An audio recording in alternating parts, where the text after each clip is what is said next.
Video start करने से पहले एक छोटा सा डिस्क्लेमर। 3 चीज़ों की रिक्वायरमेंट है। फर्स्ट थिंग इज़ दैट एक नोटबुक ले लीजिए, दूसरी चीज़ इज़ दैट आप एक पेन ले लीजिए, और तीसरी चीज़ टी और कॉफ़ी जो भी आपको पसंद है वो साथ में लेके बैठना। वीडियो थोड़ी बड़ी होने वाली है। मैंने कोशिश किया है कि जो भी चीज़ें कवर हो सकती है, जो भी मुझे एज अ बिगनर जानना ज़रूरी है आप लोगों को, या as a someone who has faced failures like 3-4 attempt जिसको हो चुके हैं, उसके लिए भी ये वीडियो उतना ही ज़रूरी है, क्योंकि मैंने हर तरीके से गाइडेंस प्रोवाइड करी है। प्लस इसके अलावा भी आपके कोई और डाउट्स रह गए हों तो आप कमेंट कर देना, आपको रिप्लाई मिल जाएगा। Thank you so much. Enjoy the video. Weightage. अब देखिए, आईसीएआई ने ना एक पीडीएफ इशू करा है, जो मैं आपको कमेंट सेक्शन में या डिस्क्रिप्शन में आपको लिंक मिल जाएगा, आप वो पीडीएफ पढ़ लेना। उसमें वेटेज दिया है, बट द थिंग इज़ कि आईसीएआई ने ना मार्क्स वाइज वेटेज नहीं दिया, उन्होंने परसेंटेज लिखा है कि 65% जो क्वेश्चंस होंगे वो अकाउंटिंग स्टैंडर्ड से आएंगे, और रिमेनिंग 35% क्वेश्चंस वो बिग चैप्टर्स के होंगे। तो स्पेसिफिकली क्लैरिफाई नहीं किया है, तो हम हमेशा ये अज्यूम करते हो, सारी फैकल्टीज़ यही कहती हैं कि 60 और 40 का रेशियो लेके चलिए, कि 60 मार्क्स के जो क्वेश्चंस हैं वो अकाउंटिंग स्टैंडर्ड से आएंगे, प्लस 40 मार्क्स के जो क्वेश्चंस हैं वो बड़े चैप्टर से आएंगे, विच इज़ मॉड्यूल 3। अब बुक्स के बारे में बताने की कोशिश करता हूँ कि 3 मॉड्यूल है अपने पास, module 1, module 2 and module 3। Module 1 जो है ना, उसको साइड में रख दीजिए, वो एग्ज़ाम के 15 दिन पहले निकालेंगे तो भी काम बन जाएगा, उतना ही उसका काम है। Module 2 and most importantly module 3, ये दो ही आपको for the span of 3 to 4 month, जितना भी आपका प्रिपरेशन का टाइम होगा, उतने टाइम के लिए आपको सिर्फ मॉड्यूल 2 और मॉड्यूल 3 ही पढ़ना है। ठीक है, अब उस फैकल्टी और रिसोर्सेज के बारे में पहले डिस्कस कर लेते हैं अच्छे से, फिर हम स्ट्रैटेजीज़ पे जाएंगे, उसको इन डिटेल डिस्कस करेंगे। ठीक है, तो पहले फैकल्टी के बारे में बताता हूँ। फैकल्टी जो है ना, वो हमेशा अपने पसंद का चुनिए, कि जो आपको फैकल्टी पसंद आ जाए ना, और जिस फैकल्टी के साथ आप रेडी हो कि इनके साथ मुझे for the next 3 months time बिताना है, ये मेंटली सोच लेना कि मैं इनके साथ 3 मंथ्स तो बिताऊंगी ही बिताऊंगी, या बिताऊंगा ही बिताऊंगा। उसका रीज़न ये है कि एडवांस अकाउंट्स का जो सिलेबस है वो बहुत ज़्यादा बड़ा है, क्योंकि 27 अकाउंटिंग स्टैंडर्ड्स हैं और 6 बिग चैप्टर्स हैं, वो बहुत ज़्यादा बड़े चैप्टर्स हैं, और मतलब अप्रॉक्सीमेटली 30-40 घंटे ले लेते हैं एक चैप्टर को फिनिश होने के लिए। Chapters like amalgamation and consolidation. ठीक है, तो टोटल नंबर ऑफ़ जो ड्यूरेशन होता है ना वो लेक्चर्स का, वो अप्रॉक्सीमेटली 200 घंटे होते हैं। 200 घंटे मतलब क्या, अगर आप कंसिस्टेंसी के साथ डेली बेसिस पे लेक्चर्स भी देखें तो भी 2 महीने लगते हैं, और अगर आप ब्रेक्स लेते रहे बीच में तो 2.5-3 मंथ्स लग जाते हैं। ठीक है, तो वो चीज़ को ध्यान में रख के अच्छे से यूट्यूब पे उस स्पेसिफिक फैकल्टी का एक रिवीजन वीडियो, 2 रिवीजन वीडियो या 10 रिवीजन वीडियो देखिए। आपको समझ में आ रहा है तो ही उनके साथ प्रोसीड करिए, क्योंकि वन टाइम इन्वेस्टमेंट होता है। 7-8 हज़ार के रुपए के लेक्चर आते हैं एक फैकल्टी के, जो टॉप नॉच होती है, तो बिट एक्सपेंसिव भी है। तो इसीलिए मैं कह रहा हूँ कि प्लीज़ उनके रिवीजन वीडियोस और उनके लेक्चर्स जो यूट्यूब पे अपलोड है उनको पहले अच्छे से देखना, फिर ही डिसाइड करना। कोई रेडिट पे पोस्ट पढ़ के या किसी फ्रेंड ने सजेस्ट कर दिया किसी फैकल्टी को, उसके अकॉर्डिंग मत जाना। अब दूसरी चीज़, रिसोर्सेज के बारे में। रिसोर्सेज में ना 2 चीज़ें होती हैं, दो सिनारी होता है। एक तो ये होता है कि आप ये 4 चीज़ कर लीजिए, या होता है ये एक चीज़ कर लीजिए। मैं बताता हूँ ये 4 चीज़ क्या है। ICAI module, RTP, MTP, PYQs. ठीक है, और ये एक चीज़ क्या है, ये किसी स्पेसिफिक ऑथर की बुक है, जो जिसकी भी आप लेक्चर्स लेंगे वो उनकी बुक रहेगी। अब होता क्या है कि ये 4 चीज़ें और ये एक चीज़ दोनों ही सेम है, इनमें कोई फ़र्क नहीं है। फ़र्क कुछ भी नहीं है, या आप ये कर लीजिए या आप ये करिए, दोनों सेम है। अब मैं बताता हूँ कि इसमें फ़र्क, मतलब इसमें कुछ एक्स्ट्रा पॉइंट्स होते हैं क्या। इसमें होता क्या है कि ये जो फैकल्टी की बुक होते हैं ना, इसमें ना दुनिया जहाँ के क्वेश्चंस होते हैं। मतलब May 24 से अपना न्यू अटेम्प्ट आया, उसके पहले भी मतलब वो 90 से भी क्वेश्चंस उठा के डाल देते हैं, जो भी मतलब वो रेलेवेंट होते नहीं है एक्चुअली में, वो सिर्फ प्रैक्टिस के लिए होते हैं।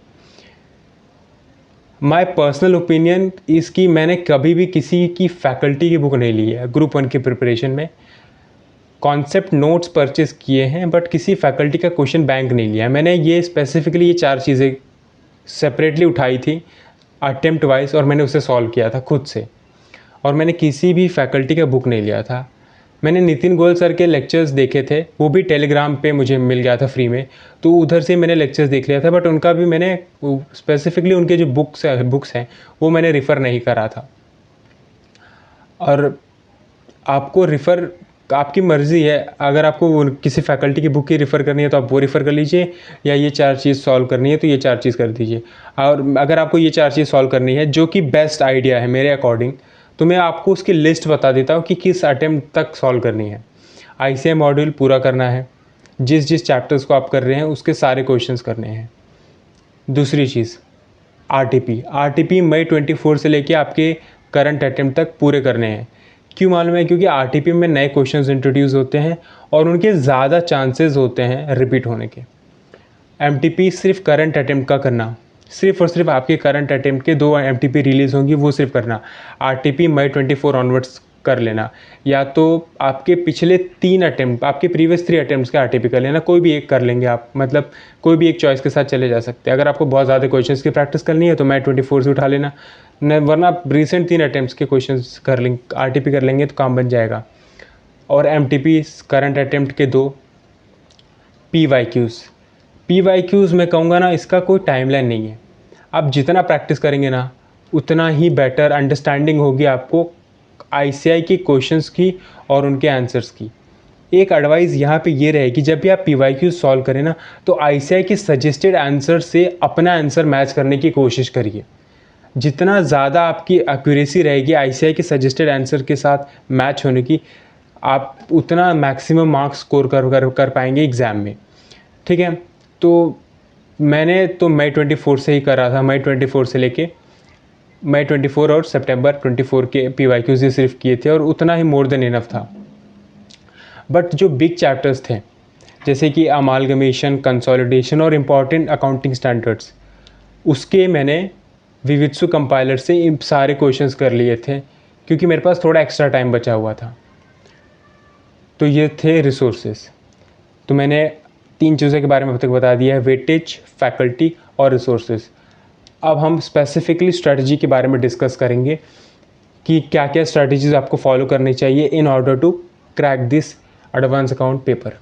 मिसकंसेप्शन ये है कि हमें ना 100% ऑफ द सिलेबस कंप्लीट करना होता है in order to just crack the paper, कि सिर्फ 100 में से 40 मार्क्स लाने के लिए हमें पूरा सिलेबस करना होगा। See, this is not the truth, और everyone will accept this fact कि नो वन स्टडीज़ एवरीथिंग। जो रैंकर्स होते हैं उनकी बात नहीं कर रहा मैं, जो एवरेज स्टूडेंट्स हैं जस्ट लाइक मी। आपको हर एक अकाउंटिंग स्टैंडर्ड नहीं पढ़ना है, आपको हर एक 6 के 6 जो बिग चैप्टर्स है वो हर एक चैप्टर्स करके नहीं जाना है in order to just pass the examination और even just to get an examination. आपको रेस्ट्रिक्टेड चीज़ करनी है in order to score maximum out of them. Let me explain it to you. जब मेरा अटेम्प्ट था सितंबर 24 में, मैंने बहुत सारी चीज़ें नहीं कर किया था, उसमें कुछ चीज़ें मैं बताने की कोशिश करता हूँ। ब्रांच अकाउंटिंग मैंने नहीं किया था, मैंने अमालगमेशन नहीं किया था, मैंने कैश फ्लो स्टेटमेंट का इनडायरेक्ट मेथड नहीं किया था। लकी था मैं कि मेरे को डायरेक्ट मेथड आया था। ठीक है, ये बिग चैप्टर्स में मैंने 3 चैप्टर्स नहीं करे थे। अब आ जाते हैं अकाउंटिंग स्टैंडर्ड्स में।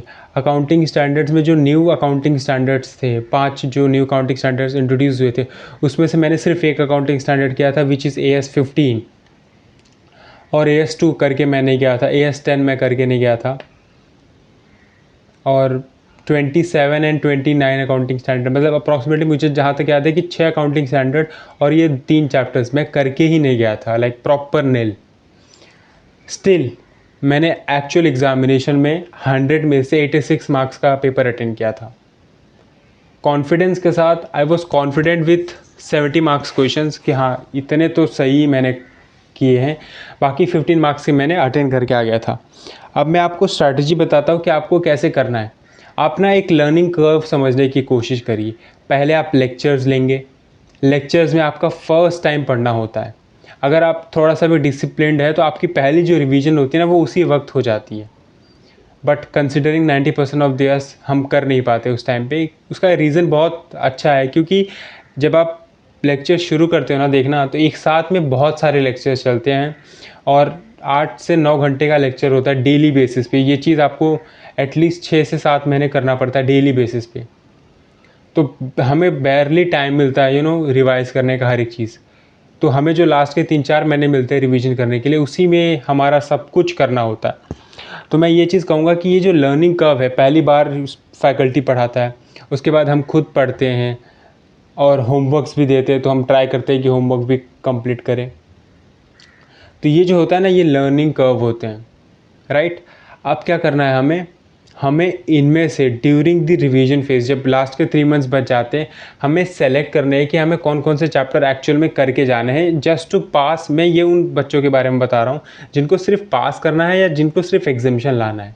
This video is not for someone who is targeting to score 90+ और 80+। सी, मैंने वो चीज़ नहीं किया है, ना मैंने वो चीज़ अचीव करी है, तो मैं उस चीज़ के लिए गाइड नहीं कर सकता। जो मैंने किया है मैं उसी चीज़ के लिए गाइड कर सकता हूँ in order to get exemption, ठीक है। तो पहली चीज़ तो ये कि आपको क्लासेस परफेक्टली करनी है। दूसरी चीज़ ये मैंने बताई कि आपको 100% ऑफ सिलेबस नहीं करना है, आपको ट्राई करना है कि एक्यूरेसी मेंटेन करें। जैसे कि 10 चैप्टर है, आप 7 चैप्टर करके जा रहे हैं, तो वो जो 7 चैप्टर करके जा रहे हैं ना, आप ये मेक श्योर करिए उस 7 चैप्टर में से कुछ भी ICI पूछ ले, I am ready to solve it, ठीक है। बस एक्यूरेसी पे ध्यान दीजिए। ये दूसरा पॉइंट हो गया। तीसरी चीज़ ये है कि यहाँ पे ना कॉन्सेप्ट की बात है, एडवांस अकाउंट्स में कॉन्सेप्ट की बात है और प्रैक्टिस की बात है। आप जितना जल्दी कॉन्सेप्ट को समझेंगे, आप उतने मैक्सिमम नंबर ऑफ क्वेश्चंस की प्रैक्टिस करेंगे और उतना ही इजी होगा आपके लिए वो 3 आवर्स। तो ट्राई करिए कि जितने क्वेश्चंस आप कर सकें। मैंने 4 सोर्सेज बता दिया आपको, उसमें से जितने क्वेश्चंस की आप प्रैक्टिस कर सकते हैं करिए। जितना हाथ घिसेंगे ना आप घर पे बैठ के 2 से 5 बजे तक, उतना ही आसान रहेगा वो 3 घंटे एक्चुअल एग्जामिनेशन के डे पे। सो प्रैक्टिस मोर, जितना प्रैक्टिस कर सकते हैं उतना प्रैक्टिस करें। There is no limit, seriously. जैसे ये जो प्रैक्टिकल सब्जेक्ट्स है ना, कॉस्टिंग, एडवांस अकाउंटिंग, टैक्सेशन और FM, इसमें कोई लिमिट नहीं है। मैं कभी भी ये नहीं बोलूँगा किसी भी पॉइंट ऑफ टाइम पे कि ये करके रुक जाइए। सी, आप ICI मॉड्यूल करेंगे और अच्छे से करेंगे कॉन्सेप्ट क्लैरिटी के साथ, सिर्फ ICI मॉड्यूल, सिर्फ ICI module he, not even RTP, MTP, PYQ, सिर्फ ICI मॉड्यूल के क्वेश्चंस ही करके जाएंगे तो I can give you guarantee आप पास हो जाएंगे। बट विथ वन कंडीशन कि आपके पास जो भी ICI मॉड्यूल में क्वेश्चंस हैं और जो भी कॉन्सेप्ट्स हैं उसकी कॉन्सेप्चुअल क्लैरिटी और अच्छे से हर एक क्वेश्चंस की बिना देख के राइटिंग प्रैक्टिस हो जानी चाहिए, तब आप इजीली पास कर जाएंगे। सिर्फ इतना ही करना होता है और इतना ही हम नहीं कर पा रहे हैं, और मैं खुद नहीं कर पा रहा था, तो मैं बता रहा हूँ आपको।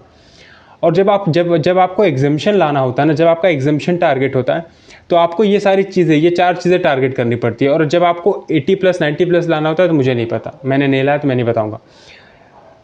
ICI, RTP, MTP, PYQ module just to get an exemption, and in order to just pass the examination, conceptual clarity plus ICI module के सारे क्वेश्चंस बिना देखे सॉल्व करने चाहिए एक बार। अब आ जाते हैं, ये जो अकाउंटिंग स्टैंडर्ड्स का जो सिलेबस है ना, वो 4 पार्ट में डिवाइड कर सकता हूँ मैं। एक तो अकाउंटिंग स्टैंडर्ड्स के practical accounting standards, theoretical accounting standards, practical chapters, और एक proper theory which is module 1। अब ना आपको ना वो जो मॉड्यूल 1 है ना, उस पर कम ध्यान देना है। अगर आप नहीं भी किए तो भी चल जाएगा, आपको कोई ऐसा ज़रूरी नहीं है। मैंने इसको लास्ट में 15 डेज़ पहले उठाया था और मैंने 1 रीडिंग डाल दी थी और उसमें से कुछ आया भी नहीं था एज सच, ठीक है। MCQs में 2 मार्क्स का क्वेश्चन आता है या 1 मार्क्स का क्वेश्चन वो लोग पूछ लेते हैं, बस दैट्स इट। अब आ जाते हैं, मैं इंपॉर्टेंट AS की लिस्ट बता देता हूँ और इंपॉर्टेंट चैप्टर्स की लिस्ट जो आपको करना ही करना चाहिए। ये चीज़ हमेशा एप्लीकेबल है। आप कभी भी किसी भी अटेम्प्ट में ये वीडियो देख रहे हैं, आप मेक श्योर करना इतने AS जो है ना वो करके ही जाएं आप। पहली चीज़ ये, AS2 7, 10, 13, 15, 16, 19, 20, 22, 26, 28 plus 5 new accounting standards introduce हुए 24 मई अटैम्प्ट से, तो वो पाँचों भी कर लेना, क्योंकि अभी तक उस पे ज़्यादा टेस्ट हुआ नहीं है, अभी भी वो न्यू ही है। मैं as of now September 25 attempt तक बात कर रहा हूँ, तो अभी तक कुछ ज़्यादा उनसे क्वेश्चंस पूछने गए, तो हाई चांसेस है कि वो जो नए अकाउंटिंग स्टैंडर्ड्स इंट्रोड्यूस हुए हैं सीए इंटर में, तो उनसे क्वेश्चंस पूछ लें। अब आ जाते हैं इंपॉर्टेंट चैप्टर्स। इंपॉर्टेंट चैप्टर्स में ना लोग कहते हैं कि आप अमालगमेशन और कंसोलिडेशन दोनों करके जाइए, मत करिए, दोनों मत करिए। अमालगमेशन प्लस कंसोलिडेशन में से कोई भी एक करिए विथ 100% एक्यूरेसी। याद रखना कि कोई एक आपको आ रहा है, बट उसका मैं कोई भी क्वेश्चन दूँ आपको तो आप वो कर लेंगे, तो इतना कॉन्फिडेंस के साथ ही आप जाना, वरना दोनों ही करिए, ठीक है। बायबैक के क्वेश्चंस हर अटेम्प्ट में आने तय हैं, या तो एमसीक्यूज में आ जाता है या तो वो 7 मार्क्स का क्वेश्चन दे देंगे। कैश फ्लो स्टेटमेंट का हर अटेम्प्ट में क्वेश्चन आना तय है। अब ये जो 3 टॉपिक्स है, financial statement, internal reconstruction, branch accounting. Branch account नहीं करेंगे कोई दिक्कत नहीं, 6 मार्क्स का आता है, ऑप्शन में छोड़ देंगे, no issues at all. Financial statement में और इंटरनल रिकंस्ट्रक्शन में, इंटरनल रिकंस्ट्रक्शन मेरे for me it was easy, मैंने बहुत इजीली कर लिया था और आप भी कर लेंगे, और इसके क्वेश्चंस आते हैं।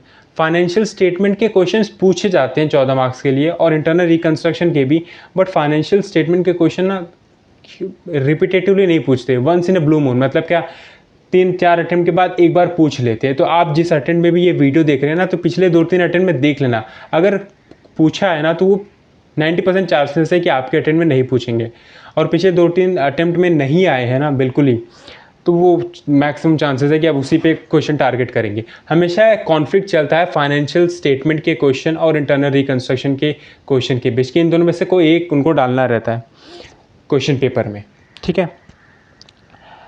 ये थी प्रॉपर स्ट्रैटेजी। अब आ जाते हैं मॉक टेस्ट पेपर में। ये एक ये चीज़ बहुत ही कंट्रोवर्शियल है, मतलब जैसे कि आप किसी से पूछेंगे ना कि आपने कितने मॉक टेस्ट पेपर दिए, कोई कहता है मैंने दिया ही नहीं, कोई कहता है मैंने 3 दिया। वो किसी ने नहीं, जिसने 0 मॉक टेस्ट पेपर दिया वो पास भी हो जाता है, जिसने 3 मॉक टेस्ट पेपर दिया वो फेल भी हो जाता है। तो मैं सही बताऊँ ना, मैंने खुद कोई भी मॉक टेस्ट पेपर नहीं दिया था। उसका रीज़न मैं बताता हूँ, पहले ये सुनिए, रीज़न जानना बहुत ज़रूरी है। अगर आप कॉन्फिडेंट है ना तो आप मत दीजिए। पहली चीज़, मुझे इस चीज़ पे कॉन्फिडेंस था मेरे कि मेरे से पेपर नहीं होगा 100%। ये चीज़ की कॉन्फिडेंस था कि मैं कितनी भी राइटिंग प्रैक्टिस कर लूँ, मेरे को 6 मॉक टेस्ट पेपर लिखवा लूँ, तो अब भी मैं 100 मार्क्स के पेपर पे रीच आउट नहीं कर सकता 3 घंटे में। मेरी राइटिंग स्पीड बहुत ही ज़्यादा स्लो है। तो मैंने ये टारगेट बना लिया कि मैं 85 मार्क्स टारगेट करूँगा, इसलिए मैंने इतने सारे सिलेबस को छोड़ दिया था, ठीक है। और दूसरी चीज़ ये, आप मॉक टेस्ट पेपर लिखेंगे ना तो 2 मॉक टेस्ट पेपर दीजिए, 10-20 या 6-7 देने मत जाइए, कोई ज़रूरत नहीं उतना, अनलेस एंड अनटिल आप रैंक की टारगेट कर रहे हो तब 6-7 लोग देते हैं। सिर्फ 2 मॉक टेस्ट पेपर दीजिए, वो भी किसी को मॉक टेस्ट पेपर आपको परचेज करने की ज़रूरत नहीं है। ICAI इशू करता है, और ICAI के ब्रांच में, आपके नियरेस्ट ब्रांच में होगा, 100 रुपये दे दीजिए, आप वहाँ पे जाइए, मस्त 2 to 5 2 मॉक टेस्ट पेपर दे के आइए, वही मॉक टेस्ट पेपर इनफ है, ठीक है। सो 2 मॉक टेस्ट पेपर, ये रही अपनी प्रॉपर स्ट्रैटेजी। अब रिवीजन के बारे में बताता हूँ, 1.5 डेज़ का रिवीजन कैसे करना है। अब देखिए, मैं हमेशा ये कहता हूँ हर वीडियो में कि कॉस्टिंग और एडवांस अकाउंट एक ऐसा सब्जेक्ट है ना जिसके लिए हमारे पास, अगर आप इंडिविजुअल ग्रुप्स दे रहे हैं तो आपके पास अनलिमिटेड टाइम होता है, और अगर आप बोथ ग्रुप्स दे रहे हैं तो भी आपके पास एडवांस अकाउंट्स के लिए अनलिमिटेड टाइम होता है रिवीजन के लिए। तो don't make notes for advance accounts, notes मत बनाइए, कोई भी किसी भी टाइप का नोट्स बनाने में टाइम वेस्ट मत करिए। आप एग्ज़ाम से, जब भी आपका एग्ज़ाम हो उससे 6 दिन पहले प्रिपरेशन शुरू कर दीजिए। मैंने 6 दिन पहले शुरू कर दिया था, और मैं एकदम आराम से पढ़ रहा था, कोई घाई नहीं थी। मॉड्यूल के हर एक क्वेश्चंस को गो थ्रू कर रहा था। PYQs में जो भी क्वेश्चंस मैंने सेलेक्ट करके रखे थे, RTP MTP में जो भी देखने थे, वो सब मैंने वो 6 दिन में आराम से देखा। और नितिन गोयल सर का मैराथन भी आता है, वार्म अप सेशन एग्ज़ाम के डे पे, वो भी मैंने अच्छे से करा, और फिर मैं गया था एग्ज़ाम देने। तो आप ऐसे प्लान कर सकते हैं 1.5 डेज़। 1.5 डेज़ की चिंता करने की ज़रूरत नहीं है, to be really frank. Notes मत बनाइए, ट्राई करिए जितना रिवीजन हो सके। रिवीजन कितने की ज़रूरत होनी चाहिए, ये पर्सन टू पर्सन डिफ़र करता है कि कोई एक रिवीजन में भी पास हो जाता है, कोई 4 रिवीजन में भी फेल हो जाता है। मैंने पर्सनली 3 रिवीजन किया था, और रिवीजन का जो स्टाइल है ना वो अपने हिसाब से रखिए। जैसे कि नॉर्मली CA एग्ज़ाम्स में ये होता है कि लोग 7 3 और 1.5 डेज़ का रिवीजन प्लान करते हैं कि 7 दिन तक कंटिन्यूसली एडवांस अकाउंट्स पढ़ेंगे, फिर कोई नेक्स्ट सब्जेक्ट उठा लेंगे, फिर अगेन एडवांस अकाउंट्स 3.5 डेज़ के लिए उठाएंगे, फिर 1.5 डेज़ के लिए उठाएंगे। मैं ऐसा नहीं पढ़ता था, मैं डेली बेसिस पे क्वेश्चंस लगाता था टिल द एग्ज़ाम्स, और यही चीज़ मैंने हर सब्जेक्ट के लिए किया था, और मैंने कभी भी ये पैटर्न ऑफ रिवीजन फॉलो नहीं किया है। जब मैं ना क्यूमुलेटिव मतलब जैसे जैसे सिलेबस कंप्लीट हो रहा है ना, पीछे के भी मैं on the daily basis revise करता जाता था, सो दैट कि ऐसा ना हो कि मैं अकाउंटिंग स्टैंडर्ड सॉल्व करके मेरे 27 हो गए और जब मैं चैप्टर पे घुसा तो सारे अकाउंटिंग स्टैंडर्ड भूल गया। ऐसा नहीं होना चाहिए। इसलिए आप cumulative basis of revision follow करिए कि आज मैंने अकाउंटिंग स्टैंडर्ड नंबर 2 करा, तो कल जब अकाउंटिंग स्टैंडर्ड नंबर 10 करने जाऊंगा ना, तो पहले मैं आधे घंटे बैठ के एक बार 2 को क्विकली गो थ्रू कर लूँगा and then accounting standard number 10 को मैं प्रोसीड करूँगा। So this is the, I think, perfect way to revise the advanced accounts. अब आ जाते हैं MCQs को कैसे डील करना है। अब MCQs के लिए ना ICAI एक बुकलेट इशू करता है जिसका कोई यूज़ नहीं है, सीरियसली बता रहा हूँ। 1-2 अटेम्प्ट ऐसा हुआ है जिसमें May 24 से पहले वाले अटेम्प्ट में ऐसा हुआ है कि कुछ क्वेश्चंस रिपीट हो जाते थे। जो ICAI MCQ का बुकलेट है उसमें से स्पेशली लॉ और ऑडिट जैसे सब्जेक्ट में क्वेश्चंस रिपीट होते थे, प्रैक्टिकल सब्जेक्ट में रिपीट नहीं होते। अब मैं उसका रीज़न बताता हूँ। जैसे कि आप नए अटेम्प्ट जैसे इंट्रोड्यूस हुआ है ना, तो May 24 से लेके May 25 तक MCQ पूछने का पैटर्न ये है कि वो क्या करते हैं, बहुत सारे अकाउंटिंग स्टैंडर्ड्स को, जैसे अकाउंटिंग स्टैंडर्ड नंबर 4 है, अकाउंटिंग स्टैंडर्ड नंबर 5 है, अकाउंटिंग स्टैंडर्ड नंबर 9 है, ये छोटे छोटे अकाउंटिंग स्टैंडर्ड्स है। इनसे कभी भी वो लोग 5 मार्क्स का क्वेश्चंस नहीं बनाएंगे।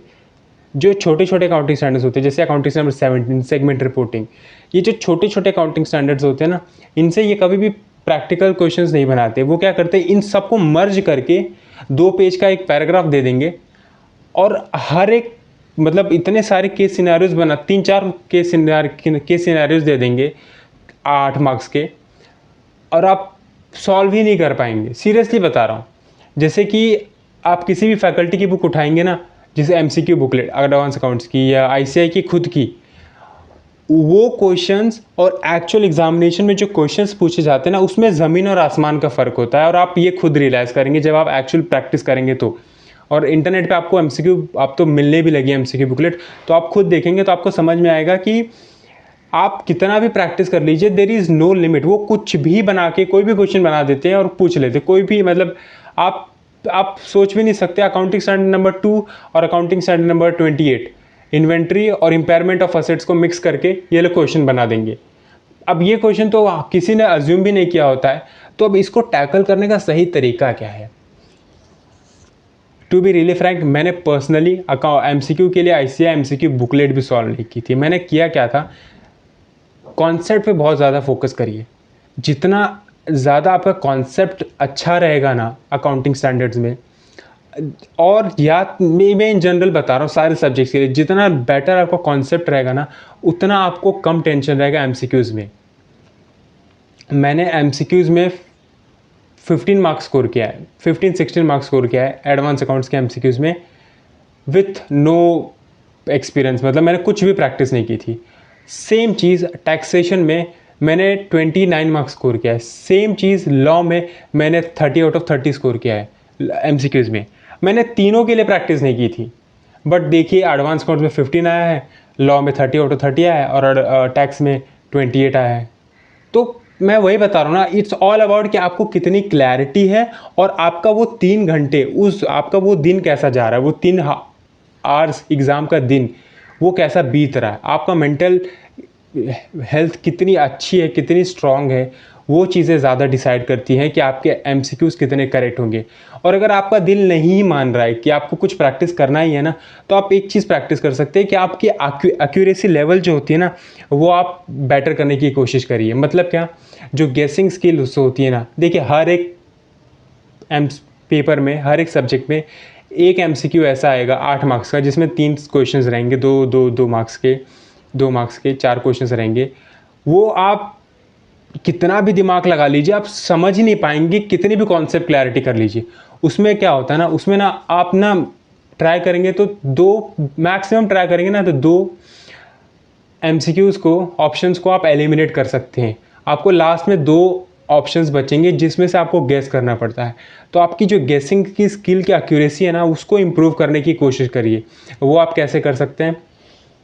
यूट्यूब पे बहुत सारे वीडियोज़ हैं, आप उनको देखिए। वो बहुत सारे मेथड्स बताते हैं, जैसे एलिमिनेशन मेथड हो गया, जैसे कि वो कुछ रिमूवन मेथड होते हैं, वो सब देखिए। मैंने एक 11 मिनट की वीडियो देख के गया था यूपीएससी की, क्योंकि उसमें एमसीक्यूज आते प्रीलिम्स में। बस वही एलिमिनेशन मेथड मैंने लगाया था और उससे मेरा काम बन गया था एग्ज़ाम में। That's it. आई थिंक इतनी स्ट्रैटेजी इनफ है बताने के लिए। आपको और भी कोई डाउट है, कोई भी, आप कमेंट सेक्शन में डालिए and I will make sure कि मैं उसका रिप्लाई करूं। थैंक यू सो मच अगर आप यहाँ तक सुने हैं तो, and please do consider subscribing to my channel. Thank you so much.